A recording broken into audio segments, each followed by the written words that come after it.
Hello everyone, once again welcome back to Priyanka career hub for UGC NET exam preparation. कैसे हैं आप सब? मैं I hope you all are doing great and आप सबकी study जो है वो बहुत अच्छी चल रही होगी। So today I am going to discuss about 100 most important MCQ series का जो है मैं नेक्स्ट पार्ट आपके साथ में डिस्कस कर रही हूँ। तो आज जो है हम 100 एमसीक्यू सीरीज का पार्ट 4 डिस्कस करेंगे। अगर आपने लास्ट 3 पार्ट नहीं देखे हैं तो लिंक डिस्क्रिप्शन में दे दी है, वो पार्ट्स को आप देख लीजिए। बहुत इंपॉर्टेंट क्वेश्चन जो है हम डिस्कस कर रहे हैं एंड क्वेश्चन के साथ में डिटेल एक्सप्लेनेशन मैं आपके साथ में डिस्कस करूंगी।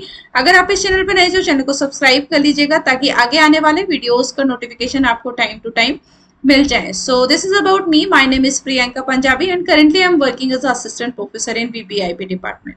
सो let us discuss question number 1।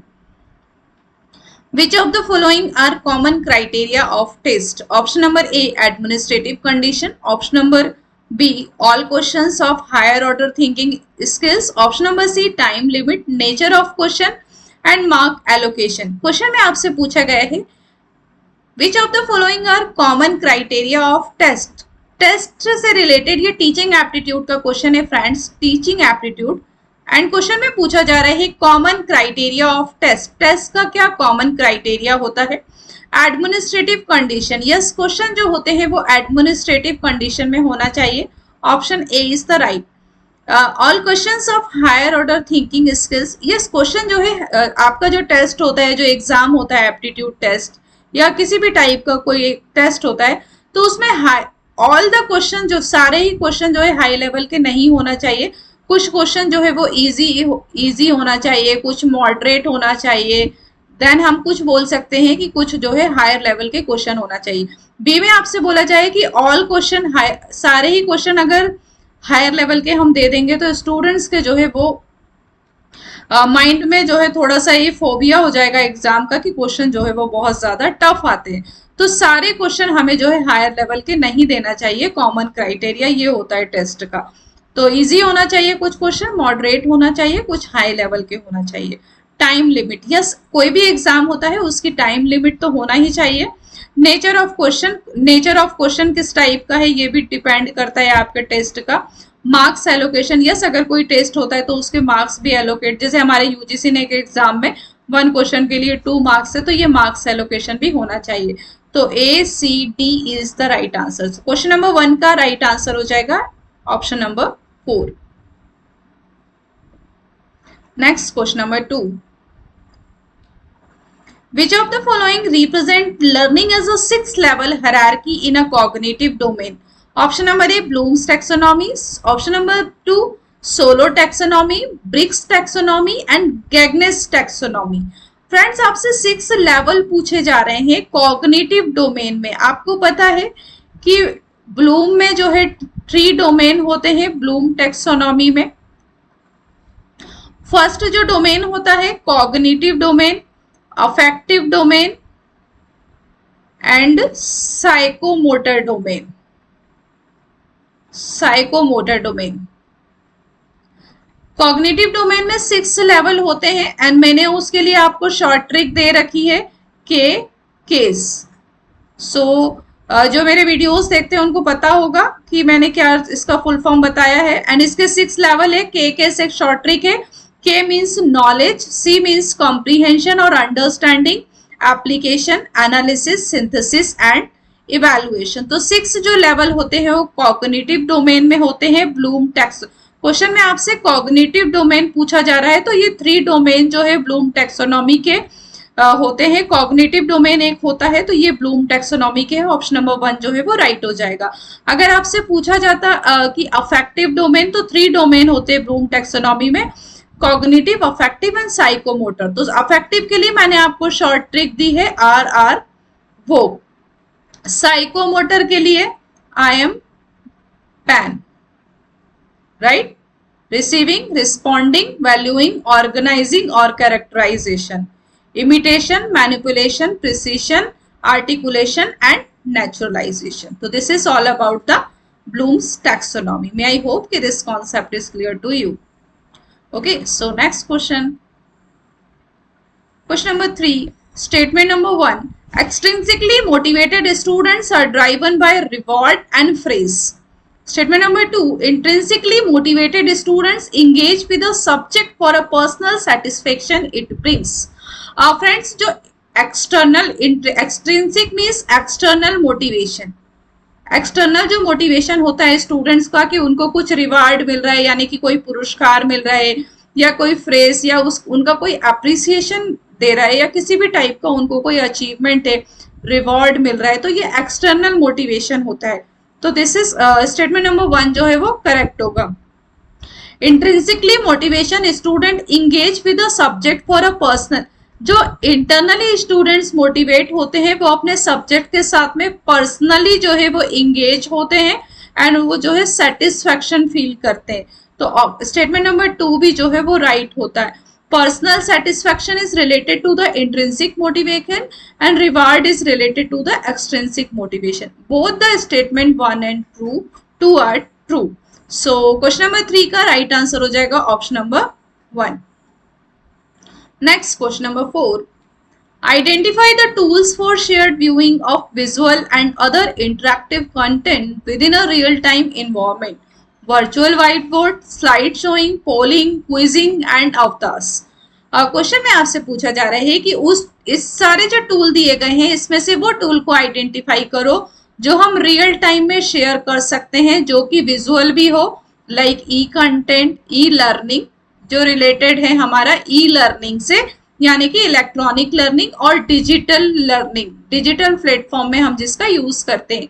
Viewing of visual and other interactive content with a real time environment, जिसे हम विजुअली देख सकते हैं. तो विजुअली हम किसको देख सकते हैं? Virtual white board. Virtual digital भी हो सकता है, इसमें हम रियल टाइम इन्वायरमेंट में जो है ऑफलाइन को भी बोल सकते हैं क्योंकि वो भी रियल टाइम इन्वायरमेंट होता है. बट यहाँ पे पूछा जा रहा है टूल यानी कि डिजिटल टूल भी हो सकता है. तो digital tool, virtual white board is a right. Slide showing, presentation slide means की पीपीटी प्रेजेंटेशन. पोलिंग, पोल के थ्रू आप स्टूडेंट से रियल टाइम जो है उनके साथ में इन्वायरमेंट क्रिएट कर सकते हैं. क्विज भी जो है इसमें होगा. ए बी अवतार जो है रिलेटेड नहीं है. A B C D is the right answer. Option number 1 is correct. Question number 4 का राइट आंसर हो जाएगा option number A. Next question number 5. Which of the following are valid reason for literature review in research? इसमें से कौन सा valid reason है research में literature review से related? Option number A, it shows the present status of knowledge in the field of research so that the significance of the proposed research question is clear. It gives a correct context to the scope of the work proposed in this thesis. Option number C, it demonstrates the scholarliness of the thesis writer. It fills the minimum page requirement for a thesis.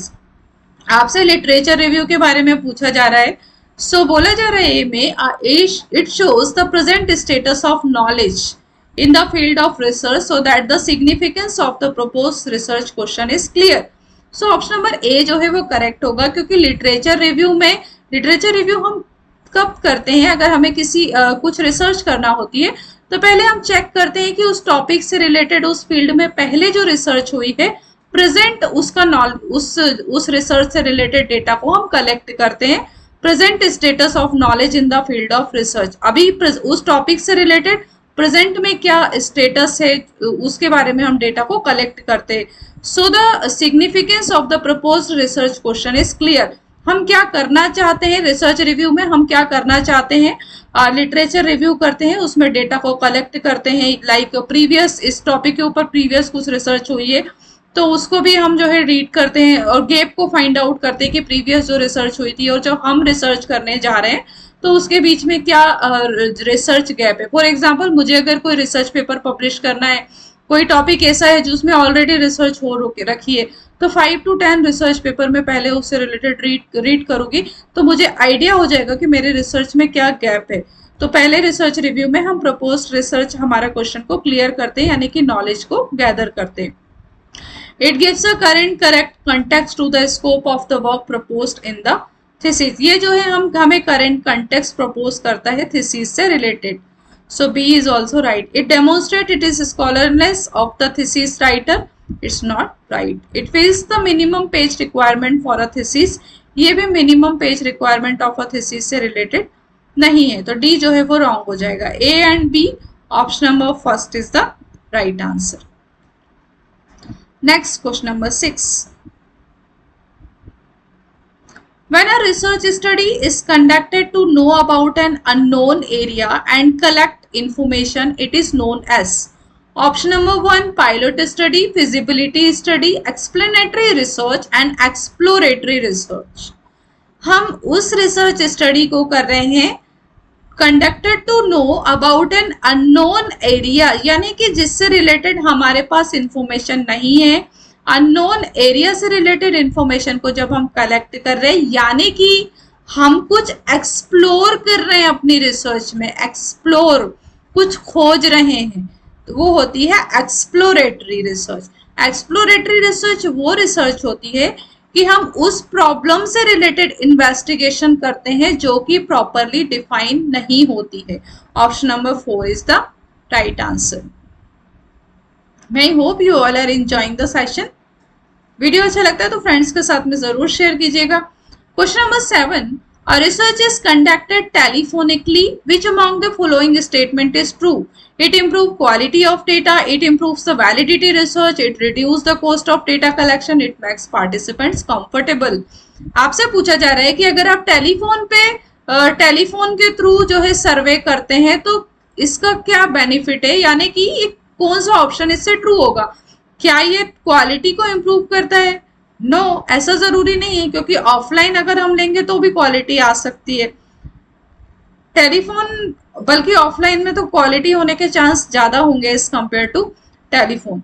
It improves the validity of research, ऐसा कुछ नहीं है, ये भी wrong हो जाएगा. It reduce the cost of, telephone के through अगर हम करते हैं तो ये हमारे कॉस्ट को रिड्यूस करेगा, क्योंकि हमें किसी पर्सन के पास में जाना या उससे रिलेटेड कुछ डेटा कलेक्ट करना, फील्ड पर जाना, तो वो एक्सपेंसिव होता है. इससे अच्छा है कि अभी हम जो है टेलीफोन पर सर्वे कर रहे हैं, तो ये रिड्यूस करेगा कॉस्ट ऑफ डेटा कलेक्शन. अभी जब आजकल तो क्या होता है रिसर्च में, जब हमें सर्वे करना होता है तो हम डायरेक्टली जो है गूगल फॉर्म प्रिपेयर कर लेते हैं. गूगल फॉर्म, उसके थ्रू आपका सर्वे हो जाता है, उसमें कोई कॉस्ट भी नहीं लगती है. गूगल फॉर्म क्रिएट करो and WhatsApp group and email पे जो है वो शेयर कर दो, रिस्पॉन्स आ जाते हैं. Okay, option number 3 is the right answer.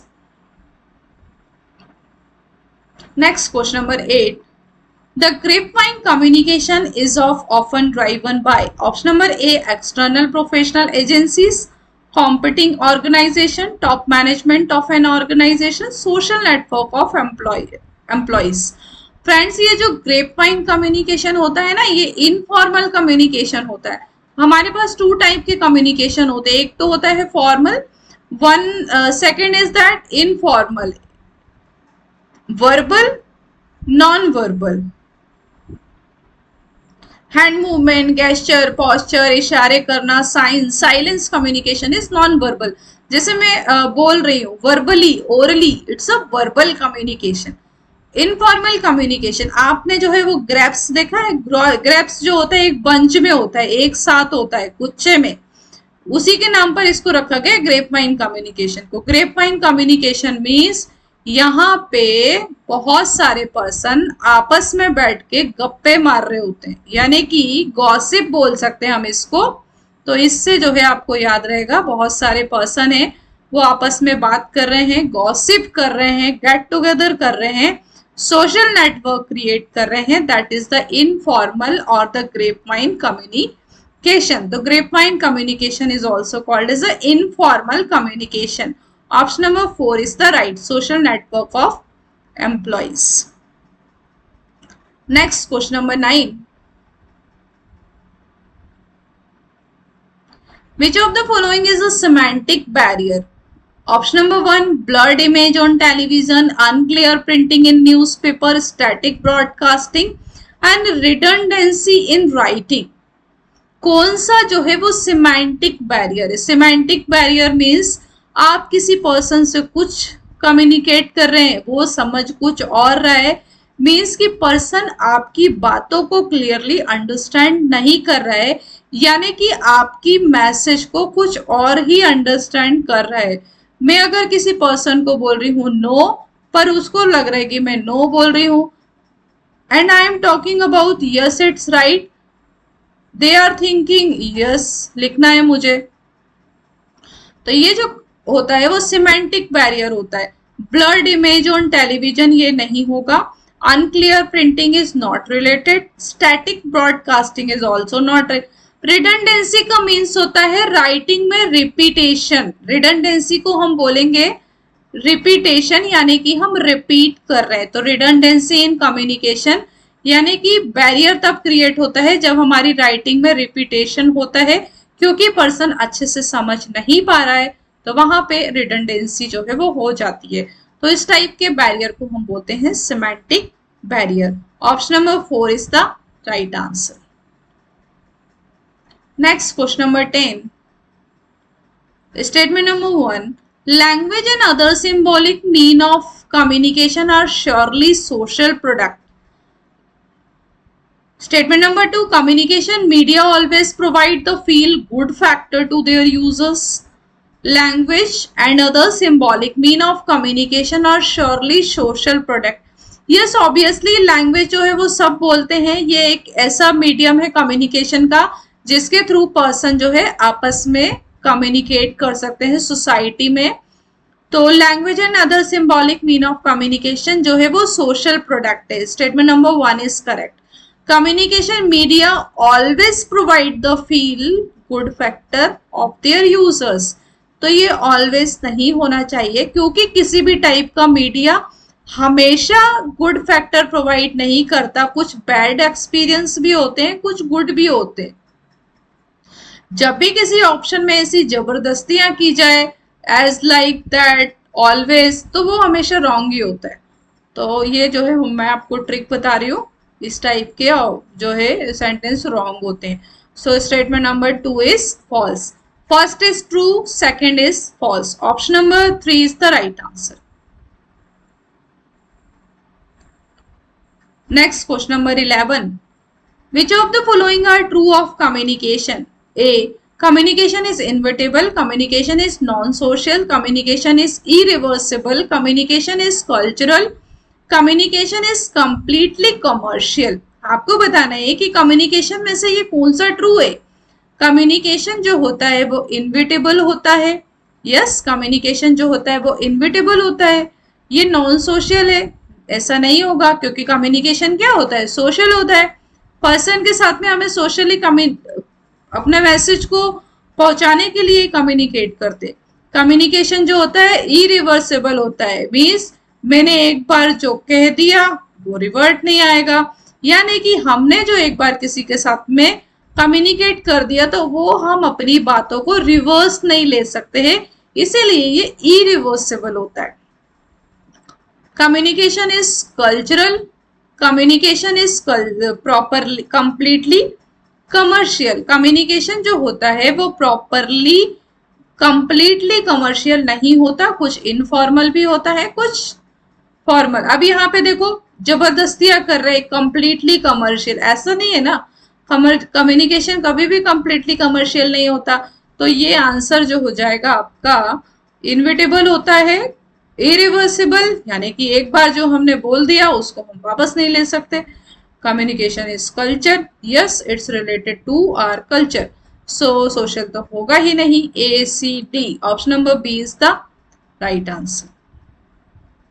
Next question number 12, communication compatibility between individual is rooted in stewardship, interest in media, empathy, external and influence।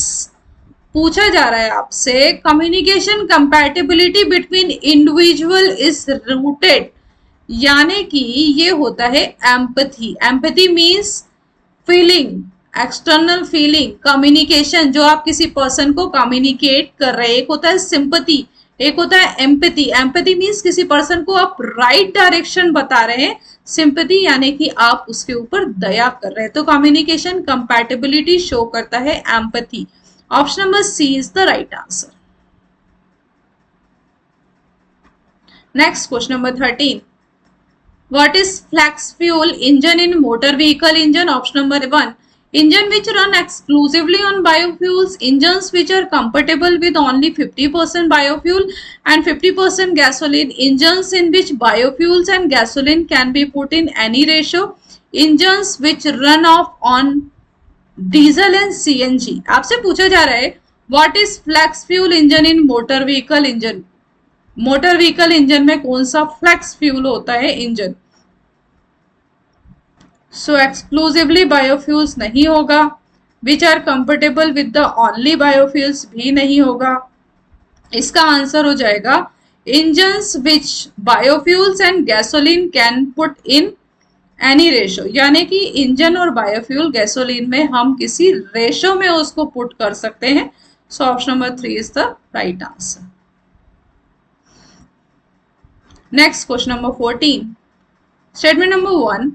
One of the ways to control greenhouse gas emission is by encouraging energy efficiency throughout society in our country. Statement number 2. Improving energy efficiency has significant environmental benefits.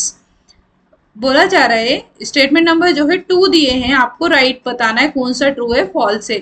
One of the ways to control green house gas emission, green house gas emission को control करने का जो वे है, encourage करता है energy efficiency through out. ये अगर हम ग्रीन हाउस गैस को कम कर देंगे तो ये हमारी कंट्री में एनर्जी एफिशिएंसी को जो है वो इनकरेज करता है. तो स्टेटमेंट नंबर 1 इज राइट. 1 जो होगा वो ट्रू होगा. Improving energy efficiency has significant environment. Yes, energy efficiency अगर हमारी इंप्रूव होगी तो ये इन्वायरमेंट के लिए जो है वो significant role and beneficial role play करेगा. So both the statement 1 and 2 are true. Next question number 15. Which of the following is measured in Dobson unit. आपसे पूछा जा रहा है कि इसमें से हम मेजर कर सकते हैं Dobson unit. Chlorofluorocarbon, stratospheric ozone, ultraviolet rays and solar radiation. So friends, Dobson unit measured in Dobson unit में हम मेजर कर सकते हैं stratospheric ozone. So option number 2 is correct. Dobson unit measure कर सकते हैं stratospheric ozone. Next question number 16. Which one of the following is not a sustainable development goals? SDG. Sustainable development goal में जो है 17 गोल होते हैं. MDG millennium development goal total 8 गोल होते हैं. ये जो है 2015 में आया था. 2030 तक हमें इसको अचीव करना है. मिलेनियम डेवलपमेंट गोल 2000 में आया था. 2015 तक जो है इसको अचीव कर लिया गया है. ये कंप्लीट हो गया है, ये पेंडिंग है, यानी कि इसके टारगेट को हमें अचीव करना है 2030 तक. इस एसडीजी की जो थीम है ट्रांसफॉर्मिंग अवर वर्ल्ड. अब हम देख लेते हैं क्वेश्चन क्या पूछ रहा है. Which is one is not a sustainable development goal. कौन सा सस्टेनेबल डेवलपमेंट गोल नहीं है? Decent work and economic growth. Decent work and economic growth जो कि आपका गोल नंबर 8 है, ये सस्टेनेबल डेवलपमेंट गोल है. इंडस्ट्री, इनोवेशन एंड इंफ्रास्ट्रक्चर, ये भी आपका सस्टेनेबल डेवलपमेंट गोल है. Climate change, education to everyone. अब यहाँ भी देखो जबरदस्तियां कर रहा है. एजुकेशन एवरीवन ऐसा बोला ही नहीं है सस्टेनेबल डेवलपमेंट गोल में. आपको बोला गया है क्वालिटी एजुकेशन. एजुकेशन की बात तो कही गई है बट उन्होंने कहा है क्वालिटी एजुकेशन. अब यहाँ कर दी इन्होंने जबरदस्तियां, इसी वजह से ये हो जाएगा हमारा रॉन्ग. सो ऑप्शन जो है होना चाहिए 4, क्योंकि ये सस्टेनेबल डेवलपमेंट गोल नहीं है. यानी कि एजुकेशन तो है बट क्वालिटी एजुकेशन होना चाहिए. एजुकेशन टू एवरीवन ऐसा नहीं है. Option number 4 is the right answer. Next question number 17. Lead pollution यानी कि सीसा pollution impact which of the following part of human body most. Option number 1 heart, brain, I, skin. यानी कि हिंदी में हम इसको बोलते हैं सीसा पॉल्यूशन, यानी कि सीसा प्रदूषण. Okay, so impact which of the सीसा पोल्यूशन हमारी ह्यूमन बॉडी के किस पार्ट पे इम्पैक्ट करता है। अगर ये लीड पॉल्यूशन होता है, लेड पॉल्यूशन, तो इससे ह्यूमन बॉडी का ब्रेन जो है वो अफेक्टेड हो जाता है।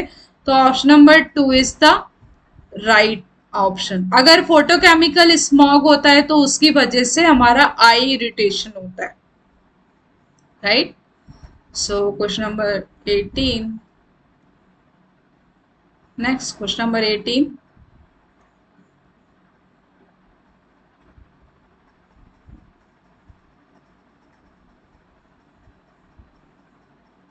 waste uranium from the nuclear reactor is called as enriched uranium, depleted uranium, fertile uranium and fissile uranium। Waste यानी कि जो फालतू है, काम का नहीं है यूरेनियम, वो होता है डिप्लीटेड यूरेनियम। यानी कि डिप्लीटेड मीन्स जो कि समाप्त हो गया है, एंड हो गया है, वो होता है हमारा वेस्ट यूरेनियम। सो 18 का आंसर हो जाएगा सेकंड, डिप्लीटेड यूरेनियम, यानी कि जो समाप्त हो गया है, एंड हो गया है, उसे हम बोलते हैं वेस्ट यूरेनियम, जो कि काम का नहीं है। Next question number 19, statement number 1, sulfate aerosol are primary pollutants in the urban environment. Sulfate aerosol have cooling effect on climate।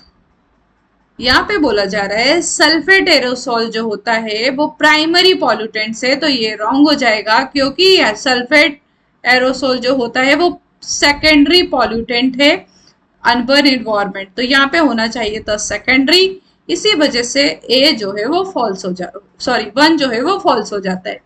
Sulphate aerosol have cooling effect on climate. Yes, ये जो है cooling effect देता है climate में, तो first is false and second statement is true. Option number 4 is the right answer. Last question.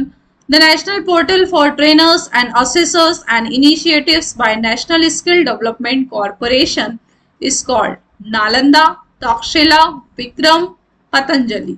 आपसे पूछा जा रहा है national portal trainer and assessors के लिए इनिशिएट करता है नेशनल स्किल डेवलपमेंट कॉर्पोरेशन, तो वो कौन सा है? उसे हम बोलते हैं नेशनल पोर्टल, जो ट्रेनर और असेसर्स के लिए है, जो स्किल डेवलपमेंट में कॉर्पोरेट करता है, एक इनिशिएटिव है, उसको बोला जाता है Takshashila. Option number second is the right answer. So मैं आई होप कि you all are was enjoy the session and channel को सब्सक्राइब, अगर आप चैनल पर नए तो चैनल को सब्सक्राइब कर लीजिएगा, बेल आइकन को प्रेस कर लीजिएगा, ताकि आपके आगे आने वाले वीडियोस के नोटिफिकेशन टाइम टू टाइम मिल जाए। एंड कम्युनिटी में जो क्वेश्चन पोस्ट करती हूँ, क्वेश्चन को सॉल्व करिए, प्रैक्टिस करिए, keep practice and keep watching videos and happy learning. Have a nice day. Thank you so much. Have a nice day.